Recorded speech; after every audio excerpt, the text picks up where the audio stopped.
ሰላም እንዴት አላችሁ? እንደምን ቆያችሁ? ውድ የአዲስ ቲዩብ ዩቲዩብ ቻናላችን ቤተሰቦቼ ሰላምታዬ በያላችሁበት ይድረሳችሁ። እንኳን ደህና መጣችሁ ወደ አዲስ ቲዩብ ዩቲዩብ ቻናል። ዛሬም ደግሞ እንደተለመደው እናንተን ይጠቅማል ብዬ ያሰብኩትን ቪዲዮ እንግሊዘኛ በቀላሉ እንድታነቡ የሚረዷቸውን ቪዲዮ ይዤላችሁ መጥቻለሁ ማለት ነው ቤተሰቦቻችን። ስለዚህ ይሄ ቪዲዮ እንዳያመልጣችሁ ሳብስክራይብ አድርጋችሁ ቤተሰቡ ሆኑ። ከዛ በተከታታይ የሚለቀቁ ቪዲዮዎች ወደ እናንተ በቀላሉ ይደርሳሉ ማለት ነው።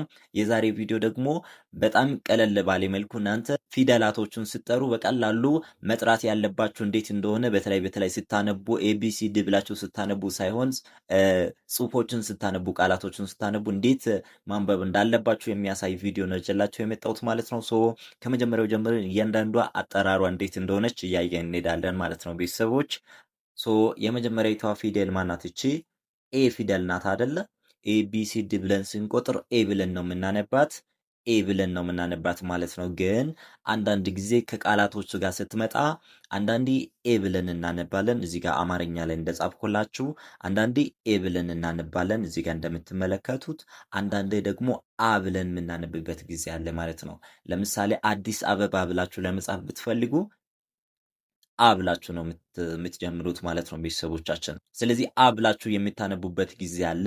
እንደገና ደግሞ ኤ ብላችሁ የሚታነቡበት ጊዜ አለ ማለት ነው ቤተሰቦች። እዚህ ጋር እንደምትመለከቱት ኤ ብላችሁ የሚታነቡበት ጊዜ አለ፣ አ ብላችሁ የሚታነቡበት ጊዜ አለ ማለት ነው። ስለዚህ እነኚህን ነገሮችን ደግሞ መች አ ብለን እናነባለን፣ መች ደግሞ ኤ ብለን እናነባለን የሚለውን ቃላት ምስረታ ስጀምር አሳያችኋለሁ ማለት ነው። ቃላቶቹን በምሳሌ እያመጣሁላችሁ አሳያችኋለሁ ማለት ነው ቤተሰቦቻችን።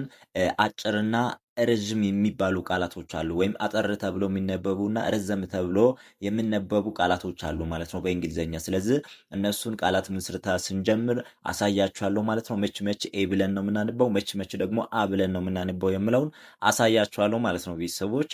በጣም አሪፍ። ሶ የመጀመሪያዊቷን ፊደል አ ፊደል ወይም ኤ ፊደል ብለን እንደምናነብ በታች በኩል በአማርኛ አምጥቼላችኋለሁ ማለት ነው። ሶ በቀላሉ አ ብለን እናነባለን፣ ከዛ ደግሞ ኤ ብለን የምናነብበት ጊዜ አለ ማለት ነው ቤተሰቦች።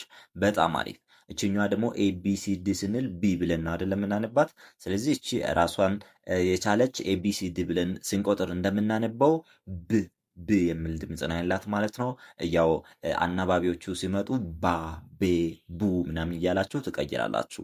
ወደ አማርኛ ቀይሬ ቪዲዮ ሰርቼላችኋለሁ ከዚህ በፊት ማየት ትችላላችሁ። ግን ዋናው አናባቢዋ ፊደል ኤ ቢ ስንል ቢ ፊደል በአማርኛ ለመያዝ ብንፈልግ እቺን ትመስላለች ማለት ነው። ብ ምንላት ፊደል ናት ማለት ነው። በጣም አሪፍ። ሶስተኛይቷ ደግሞ ማናት? እቺ ሲ ብ ሲ ነው አይደለም ምንላት። ሶ ሲ አያችሁ፣ ሲ ፊደል እዚች ጋር አምጥቻላችኋለሁ። ሲ ብላችሁ የሚታነቡበት ጊዜ አለ። ብዙ ጊዜ ሲ ብላችሁ ታነባላችሁ። ከዛ ደግሞ ክ ብላችሁ የሚታነቡበት ጊዜ አለ ማለት ነው ቤተሰቦቻችን። እዚህ ጋር ክ ብላችሁ ነው የምታነቡት ማለት ነው። ለምሳሌ ካት ድመት ማለት በእንግሊዝኛ ካት ነው የሚሆነውና ካት ብላችሁ ለመጻፍ ብትፈልጉ እችን ፊደል ነው የምትጠቀሙት። ሲ ፊደል ግን እንደ ኬ ፊደል ነው የምታነቡት፣ ወይም እንደ ኪ ነው የምታነቧት ማለት ነው። ሶ እንዴት ነው? ሲ ፊደል ሲ ብቻ አይደለችም ስናነብ ማለት ነው። ስንቆጥር ቢሲድ ብለን ስንቆጥር ሲ ብለን እናነባለን፣ ችግር የለው። ግን ስናነብ ቃላቶቹን ስናነብ በሁለት መልክ ነው የሚመጡት ማለት ነው። አንዳንዴ ሲ ብለን እናነባለን፣ አንዳንዴ ደግሞ ዲ ክ ብለን እናነባለን ማለት ነው። ሶ አንዳንዴ ሲ አንዳንዴ ክ ብለን እናነባለን። እነኚህን በቀላሉ ካወቃችሁ በቀላሉ ማንበብና መጻፍ መለማመድ ትችላላችሁ ማለት ነው ቤተሰቦቻችን።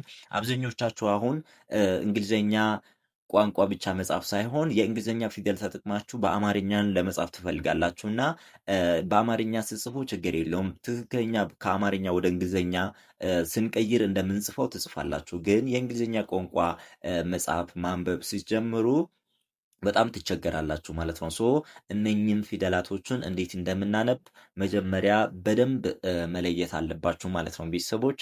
በጣም አሪፍ። ሶ ኤ ብና ሲ ሶስቱን አይተናል። አራተኛይቷ ደግሞ ድ ከሆነችም ችግር የለውም ድ ብለን ነው የምናነባት። ድምጿ አይቀየርም ማለት ነው። ድ ብለን ነው የምናነባት ማለት ነው። ኦኬ ከሆነች ደግሞ ፊደል እዚች ጋር ናት ያለችው። ከዛ ፊደል አንዳንድ ጊዜ ኤ ብለን የምናነብበት ጊዜ አለ ማለት ነው ቤተሰቦቻችን። ለምሳሌ የሰውን ስም ስንጽፍ ኤ ብለን ምንጽፍበት ጊዜ አለ ማለት ነው። ለምሳሌ ኤልሳቤት ኤልሳቤት፣ ኤልያስ ምናምን ብለን በእንግሊዘኛ ለመጻፍ ብንፈልግ እችን ፊደል ኤ ብለን እናነባታለን ማለት ነው። ግን ብዙ ጊዜ ደግሞ በእንግሊዝኛ ኢ ብለን ነው የምናነባት። ስለዚህ ሁለት አማራጭ ነው ያመጣውላችሁ። ኢ ብለን ማንበብ እንችላለን፣ ከዛ ኤ ብለን ማንበብ እንችላለን ማለት ነው። ስለዚህ በአማርኛ ከታች በኩል እናንተ እንዳትቸገሩ ጽፈላችኋለሁ፣ በቀላሉ ማየት ትችላላችሁ ማለት ነው። ስለዚህ ኢ ብለን እናነባለን አንዳንዴ ደግሞ ኤ ብለን እናነባለን ማለት ነው። ቤተሰቦች በጣም አሪፍ። አሁን ከዚህ በኋላ ነው አንዳንድ ኮምፕሊትሊ ድምጻቸውን የሚቀይሩ ፊደላቶችን ማየት የምንጀምረው ማለት ነው። በጣም አሪፍ። ሶ ከኢ ቀጥላ የምትመጣዋ ፊደል ማናት? ኤፍ። ኤፍ ብለን ነው አይደለም የምናነባው። በእንግሊዝኛ ስናነብ ኤፍ ብለን ነው የምናነባው። አያችሁ? ኤፍ። ግን ዋናዋ ድምጿ በቃላቶችን ስናነብ ፍ የሚል ድምፅ ነው ያላት ማለት ነው። ኤፍ መጨረሻ ላይ የምትል ድምፅ አለች አይደለ? እሷ ነው የምትጠቀሙት ማለት ነው። ለምሳሌ ፍሩት፣ ፍሩት ለማለት ብትፈልጉ ፍ ብላችሁ የራስዎን ፊደልችን ነው የምትጠቀሙት። ግን ስጽፉ ስታነቡ ፍ ብላችሁ ነው የምትጀምሩት ማለት ነው። ኤፍ አትሉም ማለት ነው። ስለዚህ ኤፍ ሳይሆን ፍ ብላችሁ ነው የምትጀምሩት ማለት ነው። በጣም አሪፍ። ሶ ፍሩት ማለት ትችላላችሁ፣ ፉል ማለት ትችላላችሁ። ለምሳሌ ቻርጅ ፉል ሆኗል ለማለት ስትፈልጉ ፉል ብላችሁ ነው የምታነቡት ማለት ነው። ሶ እነኚህ ዋና ተነባቢ ፊደላቶች ናቸው ዛሬ ማሳያችሁ። ከዛ ወደ አማርኛ ስንቀይር አናባቢዎቹን እየጨመረን ስንሄድ ለምሳሌ እቺ ኤፍ ፊደል ፋ ልትሆን ትችላለች፣ ፉ ልትሆን ትችላለች፣ ፈ ልትሆን ትችላለች፣ ፎ ልትሆን ትችላለች። ግን አናባቢዎቹ ሲመጡ ነው ማለት ነው። አናባቢዎቹ ሳይመጡ ለብቻቸው እንደዚህ ስናገኛቸው እንዴት ነው የምናንበው? ለምሳሌ ኤፍ ከሆነች ፍ የሚል ድምፅ ነው ያላት ማለት ነው። ቤተሰቦች በጣም አሪፍ። ኦኬ ኤፍ ካልን በኋላ እንዴት ነው የምንለው ደግሞ? ኤ ቢ ሲ ዲ ኢ ኤፍ ጂ። እቺ ጂ የምንላት ፊደል አለች። ሶ ጂ ፊደል ደግሞ እንዴት ነው የምናነበው? ጂ ከሆነች የአማርኛዋ ጂ ዝች ጋር ያለች ናት አይደለ? እችን ጂ ፊደል ለማንበብ የአማርኛዋ ጂ ከሆነች እችኛዋ ናት። ከዛ ደግሞ በሌላ ግ ብለን የምናነብበት ጊዜ አለ ማለት ነው። ቤተሰቦቻችን ብዙ ጊዜ ግ ብለን እናነባለን፣ እንደገና ደግሞ ጂ ብለንም እናነባለን። ስለዚህ ሁለት አማራጭ የሚነበቡ ፊደላቶች አሉ ማለት ነው። ስለዚህ እነሱን ለማሳየት ያክል ሁለት አድርጌ ነው ያመጣውላችሁ ማለት ነው። በጣም አሪፍ። ሶ ጂ ብለን የምናነብበት ጊዜ አለ፣ ግ ብለን የምናነብበት ጊዜ አለ። ስለዚህ ለምሳሌ ግሪን ማለት አረንጓዴ እንደማለት ነው። ስለዚህ ግሪን ለማለት ብንፈልግ ራሷን ፊደል ተጠቅመን ግን ግ ብለን ነው የምናነባት። ከዛ ደግሞ ጀንደር ምናምን የሚል ቃላት አለና ጾታ ማለት ነው። ጀንደር የሚለውን ለመጻፍ ብንፈልግ ወይ ለማንበብ ብንፈልግ ጂ ብለን ነው የምናነበው ማለት ነው። በጣም አሪፍ። ሶ ጂ ፊደል በዚህ መልክ በሁለት መልክ እንደምናነብ አይተናል ማለት ነው። እዚች ጋር ደግሞ ኤች ፊደል አለች። አያችሁ ኤች። ስለዚህ ኤች ብላችሁ የምታነቡት ምንም አይነት ቃላት የለም። ግን ስታነቡ እንዴት ነው የሚሆነው? ህ አያችሁ ህ። ለምሳሌ ህሩት፣ ሀድ ምናምን የሚሉ በጣም በሀ ቤተሰብ የሚጻፉ ነገሮች አሉ። ግን እነሱን አናባቢዎቹ ስንጨምር ነው። እዚህ ጋር ግን ህ ብለን ነው የምናነባት እንጂ ኤች ብለን ማንበብ አንችልም ማለት ነው። አያችሁ። ስለዚህ ኤች የምትለዋ ፊደል ህ የሚል ድምፅ ነው ያላት። ህ ብላችሁ ነው የምትጀምሩት ማለት ነው። በጣም አሪፍ። ወይም ህ የሚል ድምፅ ለማሳየት ነው ማለት ነው። ከዛ ደግሞ አይ የምንላት ፊደል ብዙ ጊዜ አይ ብለን እናነባለን። ካልሆነ ደግሞ ብለን የምናነብበት ጊዜ አለ ማለት ነው። በጣም አሪፍ። አይ የምትሏ ራሷ ብቻዋ ስትመጣ ብዙ ጊዜ አይ እንላለን። አንዳንድ ቃላቶቹ ጋር ስትመጣም አይ ብለን የምናነብበት ጊዜ አለ። ካልሆነ ግን ብለን እናነባለን ማለት ነው። በጣም አሪፍ። ከዛ አይ ጄ ነው አይደለም የምንለው። ጄ ፊደል ደግሞ ልክ ከዚች ከቅድም ካየናት ጋር ትመሳሰላለች። ጅ ብላችሁ ትጠቀማላችሁ ማለት ነው። ጂ የምነበረው ወደ ጃ መቀየር ትችላላችሁ። ወደ ጁ ወደ ጄ የምትቀይሩት አናባቢዎችን ስትጨምሩ ነው ማለት ነው። በጣም አሪፍ። ክ ከሆነች ደግሞ ከፊደል ዋናዋ ስሟ ክ ከምለው ጋር ታገናኛላችሁ ማለት ነው። ልክ እነኚህ ፊደላቶች በአማርኛ ስጽፍላችሁ ስድስተኛ ፊደል አናባቢ ሳይዙ ብቻቸው የሚመጡት አሉ አይደለ? እነሱን ለማሳየት ያክል ነው ማለት ነው። ስለዚህ የእነሱን ስም ካላወቃችሁ ስታነቡ ትቸገራላችሁ ማለት ነው። ለምሳሌ አሁን ኤች የምለውን ኤች ብላችሁ የሆነ ነገር ለማንበብ ብታስቡ አይመጣም ማለት ነው። ስለዚህ እነሱን ለማሳየት ያክል ነው። ከዛ ኤል የምንላት ፊደል ኤል አለች እዚች ጋር። ስለዚህ ኤል ል ል ምትል ድምፅ ነው ያላት። እሷን ነው የምንወስደው እንጂ ኤል ብለን መጀመር አንችልም ማለት ነው። ለምሳሌ ሌት ሌት የሚለው ለማንበብ ብንፈልግ እንዴት ነው ል የሚል ድምፅ መሆኑን ማወቅ አለብን እንጂ ኤል ብለን ከሄድን ምንም ነገር ማንበብ አንችልም ማለት ነው። ስለዚህ ኤል ሳይሆን ል ብላችሁ ነው የምታነቡት ማለት ነው። ል በሚለው ትወስዳላችሁ። በጣም አሪፍ። ኤም ፊደል እዚህ ጋር አለ። ኤም ሳይሆን ስታነቡ አሁንም ም ከምለው ጋር ታገናኛላችሁ። እን ብላችሁ የምታነቡት ምንም ቃላት የለም። ስለዚህ እን ውስጥ ን ን አያችሁ፣ መጨረሻ ላይ የምትጠራዋ ድምፅ አለች ን፣ ከእሷ ጋር ነው የምታገናኟት ማለት ነው። በጣም አሪፍ። ኦ ከሆነች ችግር የለባትም። ኦናት አናባቢ ስለሆነች አትቀየርም።